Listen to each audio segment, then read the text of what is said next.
নমস্কাৰ বন্ধুসকল, মই হিৰেন।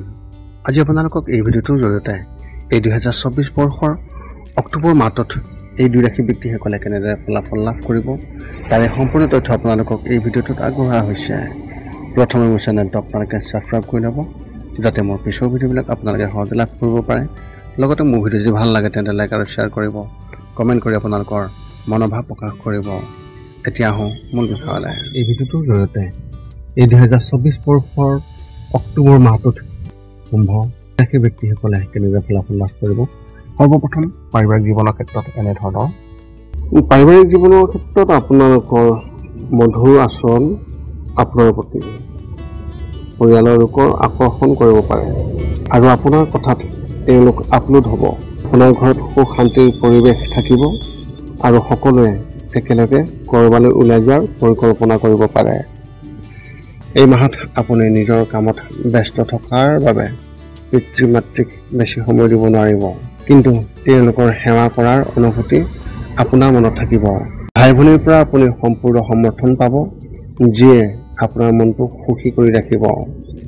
ব্যৱসায় আৰু চাকৰিৰ ক্ষেত্ৰত এনেধৰণৰ আৰ্থিক দৃষ্টিকোণৰ পৰা এই মাহটো আপোনাৰ বাবে শুভ হ'ব আৰু বাকী থকা কাম সম্পূৰ্ণ হ'ব। গতিকে ক'ৰবাত টকা আবদ্ধ হৈ যদি আছে তেন্তে এই মাহত ঘূৰাই দিয়া হ'ব, যিয়ে ঘৰত সমৃদ্ধি কঢ়িয়াই আনিব। ব্যৱসায়ত আপুনি সফলতা লাভ কৰিব আৰু আপোনাৰ শত্ৰুৱেও আপোনাৰ ওপৰত আপলোড হ'ব।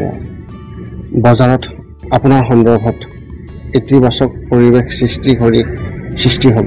চাকৰি বিচৰা ব্যক্তিসকলে বন্ধু বান্ধৱীৰ পৰা সমৰ্থন পাব আৰু ক'ৰবাৰ পৰাও এটা ভাল চাকৰিৰ অফাৰ পাব পাৰে। যিকোনো সিদ্ধান্ত লোৱাৰ আগতে নিশ্চিতভাৱে মাক দেউতাক বা বয়োজ্যেষ্ঠসকলৰ লগত আলোচনা কৰি আপুনি এটা পৰামৰ্শ লওক। চৰকাৰী বিষয়াৰ ভ্ৰমণৰ সম্ভাৱনা আছে। শিক্ষা আৰু কেৰিয়াৰ ক্ষেত্ৰত এনেধৰণৰ এই মাহত আপুনি পঢ়া শুনাত কম আৰু আন ক্ষেত্ৰত অধিক মনোনিৱেশ কৰিব, কিন্তু কিবা এটাক লৈ মনত সন্দেহ সৃষ্টি হ'ব। যদি আপুনি সৃষ্টিশীল কামত অধিক মনোনিৱেশ কৰিব পাৰে আৰু আপুনিও ইয়াক উপভোগ কৰিব পাৰিব। পৰিয়ালৰ সদস্যসকলেও আপোনাক সহায় কৰিব, যিয়ে আপোনাৰ প্ৰেৰণা বৃদ্ধি পাব। যদি আপুনি উচ্চ শিক্ষা গ্ৰহণ কৰি আছে তেন্তে আপুনি জীৱনত এজন নতুন পথ প্ৰদৰ্শক পাব, যিয়ে আপোনাক সঠিক পথ দেখুৱাব পাৰে। চাকৰিৰ বাবে প্ৰস্তুতি চলোৱা যিসকল ব্যক্তি, সেই ব্যক্তিসকলৰ ক্ষেত্ৰত তেওঁলোকক সহায় কৰিব পৰা সংগী বিচাৰিব, কিন্তু ইয়াৰ বাবে সময় লাগিব। প্ৰেমৰ ক্ষেত্ৰত এনেধৰণৰ যদি আপুনি প্ৰেমৰ সম্পৰ্কত আছে তেন্তে এই মাহত আপোনাৰ খৰচ বাঢ়িব। সংগীৰ বাবে এটা নতুন কিবা এটা কৰিবলৈ চেষ্টা কৰিব। আপোনালোক দুয়োৰে মাজত পাৰস্পৰিক প্ৰেম বৃদ্ধি পাব, কিন্তু কিবা এটাক লৈ সন্দেহ আপোনালোকৰ মনত থাকিব।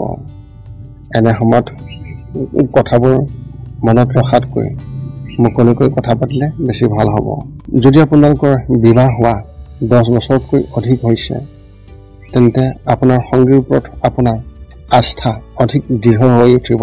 তেওঁলোকে কোৱা কিবা এটাই আপোনাক বহু পৰিমাণে প্ৰভাৱিত কৰিব পাৰে। বিবাহৰ বাবে অপেক্ষা কৰি থকা ব্যক্তিসকলে এতিয়া নিজৰ প্ৰকৃত জীৱনসংগী বিচাৰিবলৈ নিজকে উন্নত কৰিব লাগিব।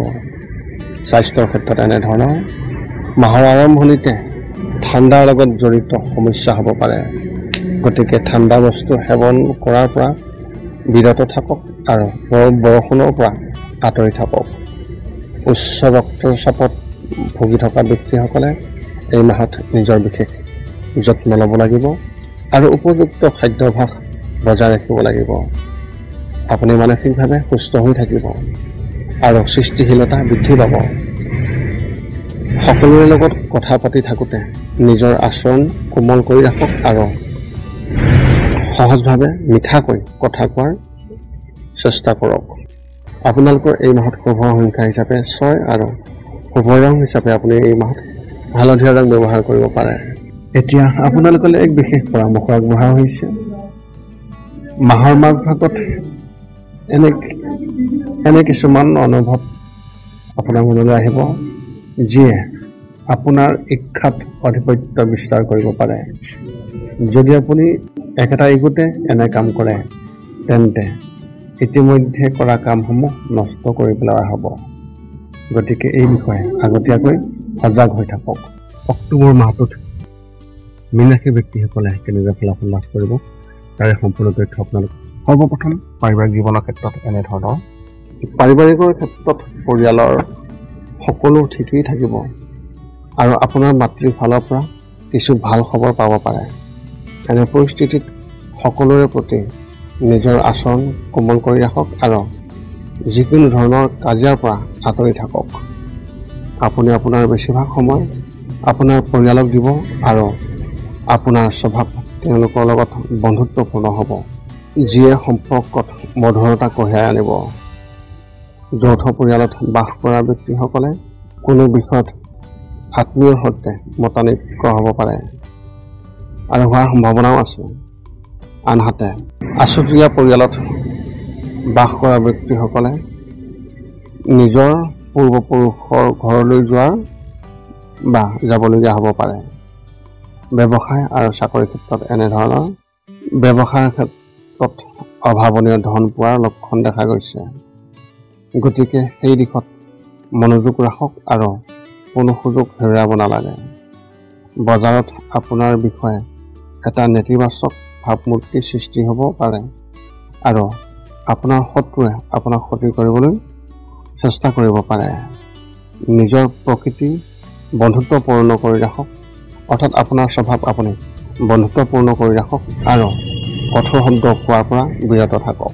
শিল্পৰ ক্ষেত্ৰত কাম কৰা ব্যক্তিসকলে কাৰোবাৰ পৰা উপযুক্ত পথ প্ৰদৰ্শন লাভ কৰিব পাৰে, যিয়ে তেওঁলোকৰ ভৱিষ্যত উজ্জ্বল কৰি তোলাৰ সম্ভাৱনা আছে।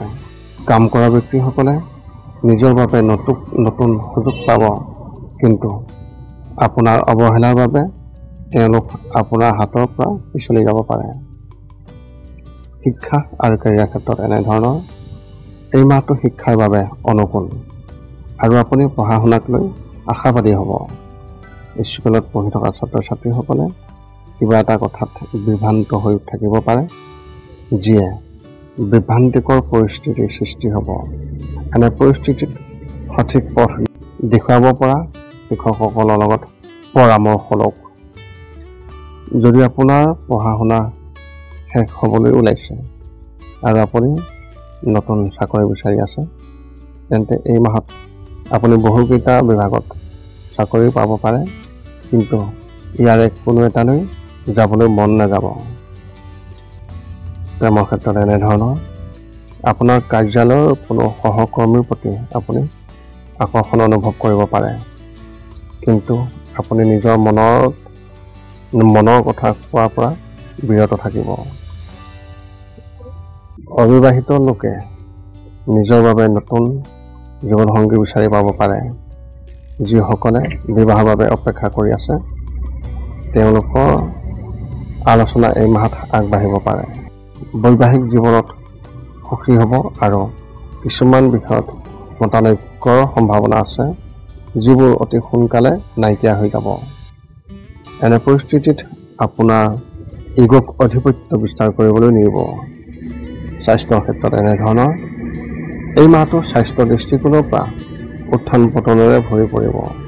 ডিহাইড্ৰেশ্যনৰ সমস্যাই এই মাহত আপোনাক আমনি কৰিব পাৰে।